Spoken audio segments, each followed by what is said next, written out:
కాంగ్రెస్ పార్టీలో చేరబోతున్నాను, కీలక బాధ్యతలు అనే వార్తలు ఒకవైపు వినిపిస్తూ ఉన్నాయి.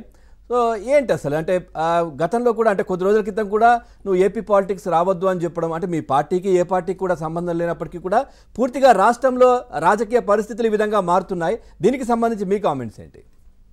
ముందుగా మీకు అలాగే ప్యానల్ ఉన్న పెద్దలకి ఏబిఎన్ వీక్షకులకి నమస్కారం సార్. నమస్తే. మీకు క్లియర్ గా తెలుసు అంటే నేను కల్పిత గురించి మేము మాట్లాడినా ఆమె అఫీషియల్ గా స్టేట్మెంట్ ఇచ్చినప్పుడు మనం మాట్లాడతాం, కానీ ఈ స్టేట్మెంట్స్ ఎందుకు పాస్ చేస్తున్నాయి, సర్క్యులేట్ అవుతున్నాయి అంటే ఇచ్చారు కదా, స్టేట్మెంట్ ఇచ్చారు కదా, నేను ఢిల్లీకి వెళ్తున్నానని చెప్పారు, కాంగ్రెస్ లో చేరుతున్నానని చెప్పారు.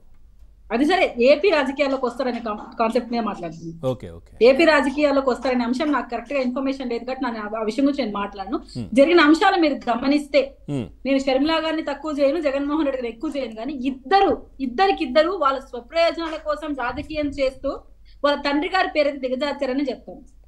రాజశేఖర రెడ్డి గారి పేరు వాడుకుంటూ వీళ్ళ రాజకీయ లబ్ధి కోసం వీళ్ళు రాజకీయాలు చేస్తున్నారు తప్ప ఎక్కడా రాష్ట్ర ప్రయోజనాల కోసం అయితే, రాష్ట్ర బాగ్ కోసం అయితే ఇతర నాయకుల్లాగా వీళ్ళిద్దరు లేరండి.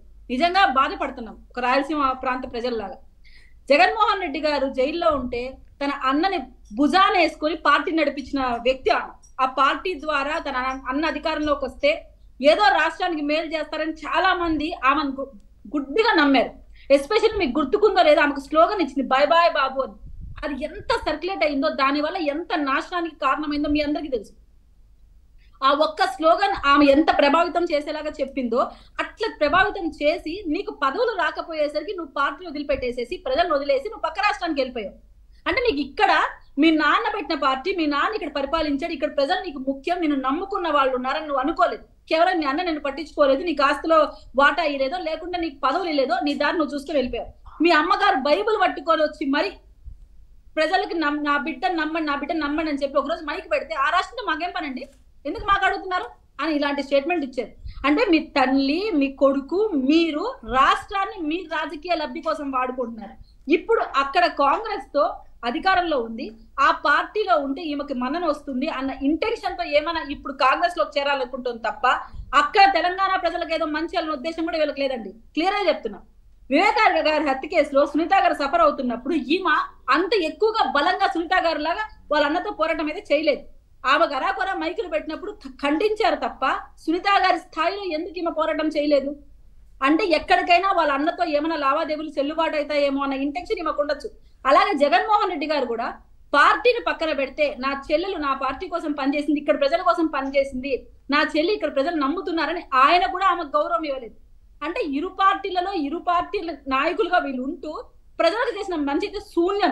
రాజకీయ లబ్ధి కోసం వీళ్ళు పడుతున్న తాపత్రయం ఎక్కువ. ఇక్కడ అభివృద్ధి ఎక్కడుంది? వీళ్ళ రాజకీయ భవిష్యత్తు కోసం వీళ్ళు పడుతున్న తపన. అంటే తను కూడా ఇప్పుడు ఏపీ ప్రజల్లాగా షర్మిల గారు కూడా తెలుసుకున్నారు అనుకోవచ్చు కదా. ఏపీ ప్రజలు కూడా తెలుసుకున్నారు, మాకేదో చేస్తామని చెప్పి వచ్చారు, ఒక్క ఛాన్స్ అంటే ఇచ్చాము, తర్వాత మనకి ఏం జరుగుతుందో ఏపీ ప్రజలందరూ ఇప్పుడు గమనిస్తా ఉన్నారు. ఆ విధంగానే తను కూడా అన్నం నమ్మి ఆ తర్వాత ఇవన్నీ ఆయన కోసం కష్టపడి చేసింది, తర్వాత చాలా ఇబ్బందులు పడి ఇప్పుడు ఏందో తెలుసుకుంది కదా.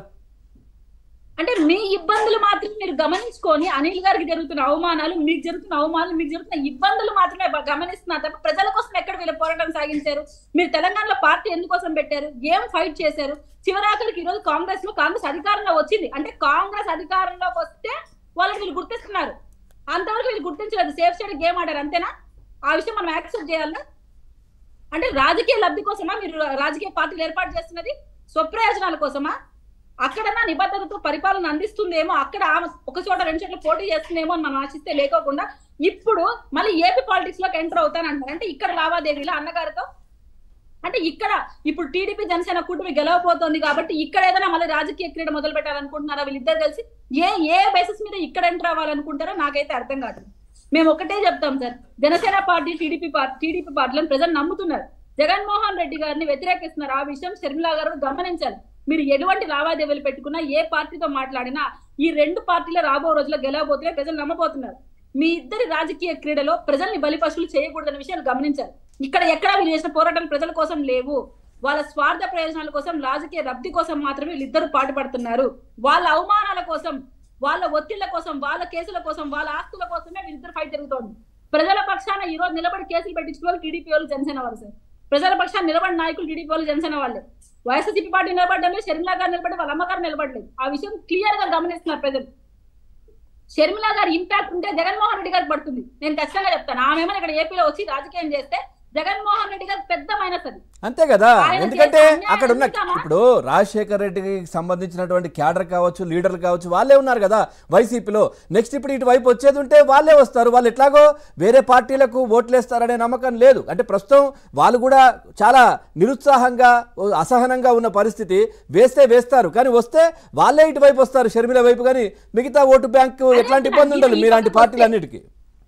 ఏపీలోకి షర్మిల గారు ఎంటర్ అయితే బిగ్గెస్ట్ మైనస్ జగన్మోహన్ రెడ్డి గారు జరుగుతుంది, ఖచ్చితంగా జరుగుతుంది. అది వేరే ఏ పార్టీకి ఇంపాక్ట్ చేయదు. ఎందుకంటే ఆయన అనిల్ గారు గతంలో ఎంత కష్టపడ్డారో ఆ పార్టీ కోసం, అధికారంలోకి రావడం కోసం ఎంత మీటింగ్లు పెట్టాడో ఆయన తెలుసు.